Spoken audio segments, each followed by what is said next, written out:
Because civilized species aren't meant to be predators, the captain of the Light Feather wanted to say. That's not how the galaxy is supposed to work.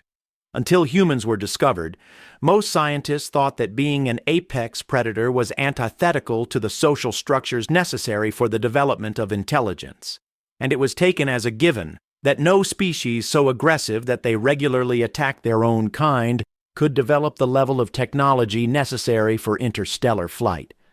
That was in the captain's personal log, by the way. He felt the need to note it down later, what he'd been thinking in that moment. And I'll throw in an observation of my own. Most species are bad at intuiting the path of projectiles, relatively speaking. Throwing things is not an important skill in most evolutionary lineages. But humans have been making projectile weapons since before they even were humans. Their distant ancestors were tying sharp rocks to long poles hundreds of thousands of years earlier. It was practically the first bit of technology they developed. And there was a huge selective pressure to be good at throwing a weapon to kill something at a distance, whether it was a prey animal or another human. So by human standards, every other species has terrible aim, along with being terrible at everything else related to violence. Think about that if you're ever tempted to relax around humans just because you're armed. Anyway, what the captain actually told the humans was that the Statston had probably assessed their threat level based on the technological sophistication of their vessel. Judging it inferior, they assumed the humans wouldn't be much of a danger. They had no doubt reevaluated that position by now. After the patrols had failed miserably, the Statston finally resorted to their really badly thought-up abuse of the environmental controls. If the humans hadn't had their spacesuits, this might actually have worked. But as it was, all it did was make them uncomfortable. 5 times their standard gravity is survivable for them, apparently. The Statston managed to drive some sections up as high as 10 Gs before they shorted out. Still didn't kill them. Even when the Statston made the atmosphere denser and turned the temperature up to the point where it overwhelmed their suit's insulation, it was still within survivable limits. The gravity I can actually understand, given human bone density and musculature, but it turns out they also have remarkable capacity to withstand temperature extremes. Another adaptation for hunting, shedding excess heat faster than their prey. If stabbing, shooting, or clubbing their target didn't work, they could literally exhaust their prey to death. I know I've said this already, but seriously, how stupid do you have to be to pick a fight with a species like that? So the humans had had an unpleasant stay with the Statston, but they were hanging in there. 34 of them were still alive. That's right. 34 humans had been enough for the 100,000 Statston on board to give up and seal themselves off in the habitat core. Then the humans saw the Light Feather shuttle dock with the city ship. They'd had weeks to get to know the place by that point, so they'd figured out how to tap into a lot of the systems, including the transportation system, which had allowed them to track the pod to its destination. And so they'd ended up here. It was at this point that the medic, who had suffered an adrenaline faint when he was grabbed, started waking up. When he saw he was surrounded by humans, he almost lost consciousness again. But the captain was able to calm him down enough to explain what was going on. The medic checked on the safety officer, who was also starting to come to. He was fine, but again it was a nasty shock waking up surrounded by a bunch of humans. Now that the humans had explained the whole debacle to him, the captain was still left with the question, what did they want? More specifically, what did they want with him, his safety officer, and his medic? His range of expected answers was hostage at the good end and lunch at the bad, because surely, being humans, they were now going to wage a campaign of genocidal extermination against the Statston. And to be honest, as far as he was concerned, anyone stupid enough to attack a ship full of humans deserved what they got. But no, they just wanted to get off the ship. It was at this point the captain realized something.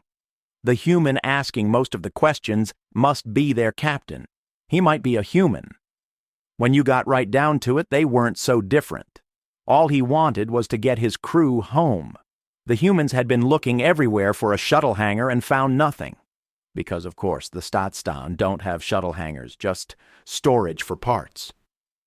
Seeing the Light Feather's shuttle dock had finally given them hope that they might be able to escape.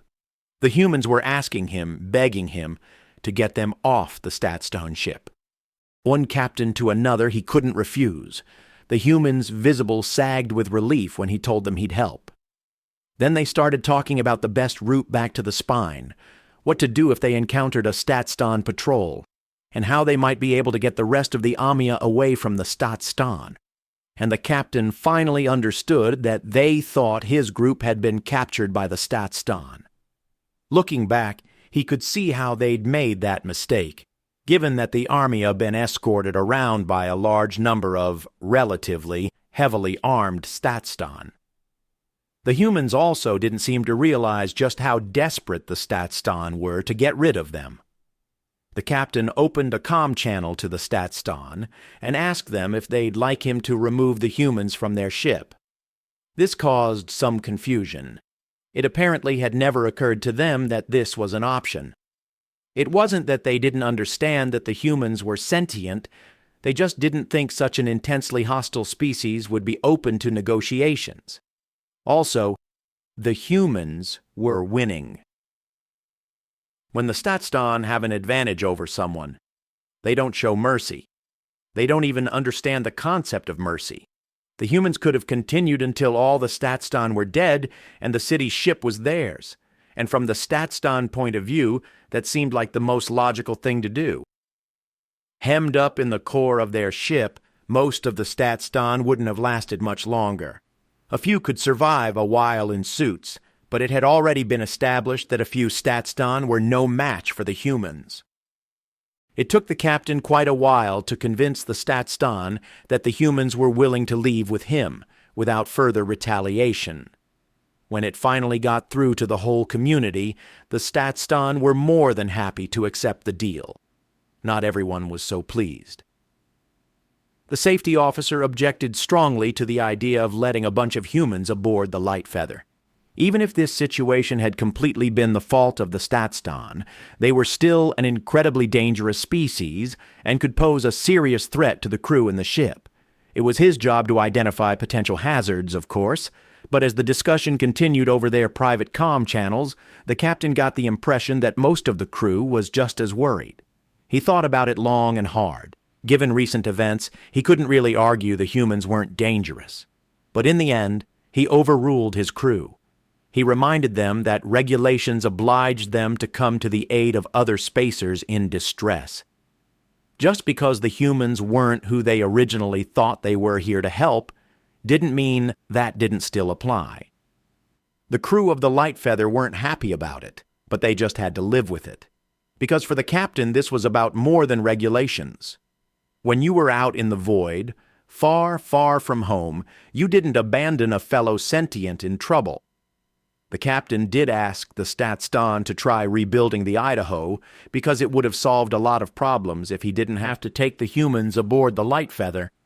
But human ships are primitive and don't have the modular construction Staatsstaaten ships are designed with. The Idaho had been too badly mangled to put it back together again. The Staatsstaaten did at least provide an extra shuttle so they could ferry the humans over to the Light Feather faster. They probably would have given them all the shuttles if it had got the humans off their ship a moment sooner. It still took a while for all the humans to get through the kilometers-long city ship to the docking ports. They'd made several bases for themselves, scattered across the ship, places where they disabled the internal sensors, then used parts stripped from the life support systems to repressurize a room.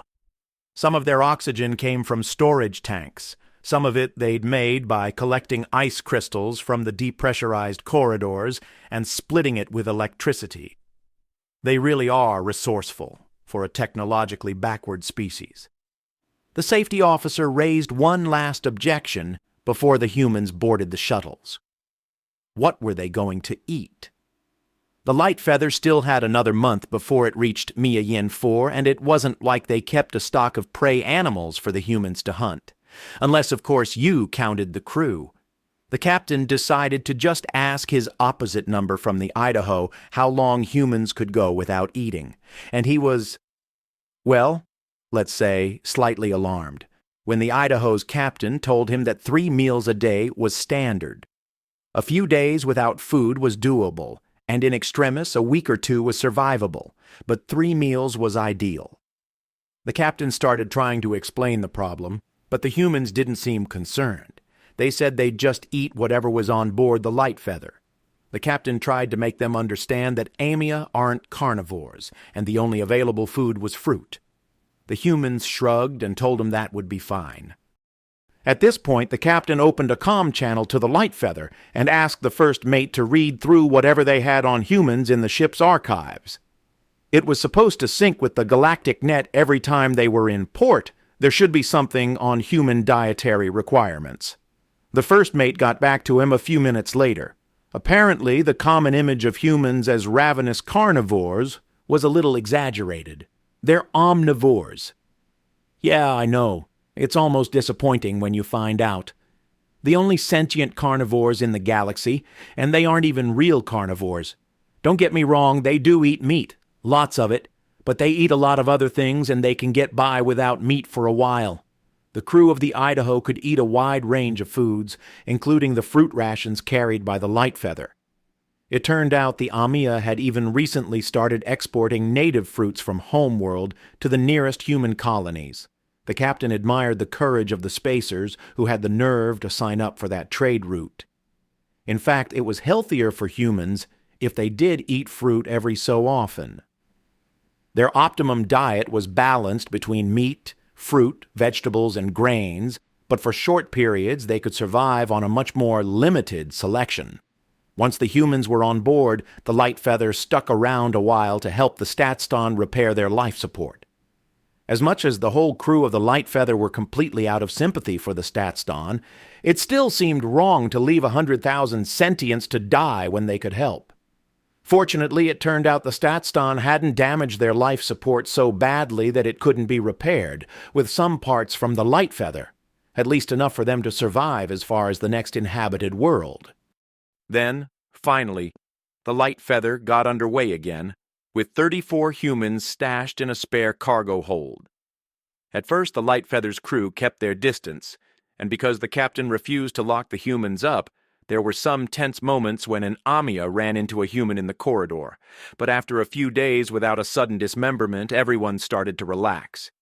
After a few more days, curiosity won out, and they started getting to know each other better. It turns out that humans are among the few species in the galaxy to have a sense of humor. Most species don't even understand what a joke is, let alone why it's funny to hang a human spacesuit right next to the chief engineer's nest cot while he's sleeping. Not only did they get it, they were willing to join in. A week in, and everyone was having so much fun that both captains had to have a joint meeting and tell their respective crews to settle down and be professional.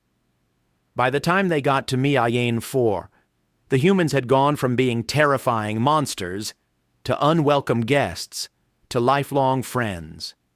Some of the Amia had even invited humans to visit them on homeworld sometime, and they were all agreed that whenever their ships passed through the galaxy's various trading posts at the same time, they'd get together for a drink or a bite to eat in a cafeteria like this.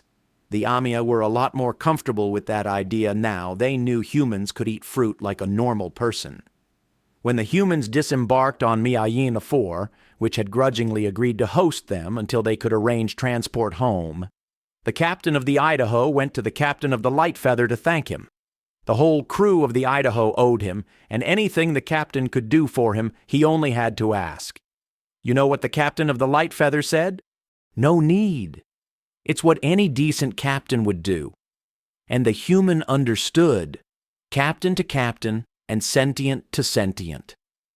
So when people tell you that humans are the worst species in the galaxy, don't believe them, because it's not about how strong a species is or what they eat. It's about whether they understand that when you come across another spacer in trouble, you help them. You don't just leave them, and you certainly don't take advantage of them. Humans understand that. And Statston don't. which is why they're the worst. So have I proved my point? Yeah, I thought so. Usually when I tell that story to spacers, the only complaint they have is that the humans didn't kill enough of the bastards. Answering a distress call just to steal the ship? No spacer would forgive that. Well, before you think the Stat-Stan got off easy. When the Lightfeather's report got back to Homeworld, our government got together with a few of the Stat-Stan's other trading partners, forced them to pay restitution for the loss of the Idaho and the 15 dead crew. Also, well, think about all those weeks the humans spent on the Stat-Stan City ship and ask yourselves, what did they eat? Yeah, I know some of you were having lunch. I warned you, we Amia have a sense of humor.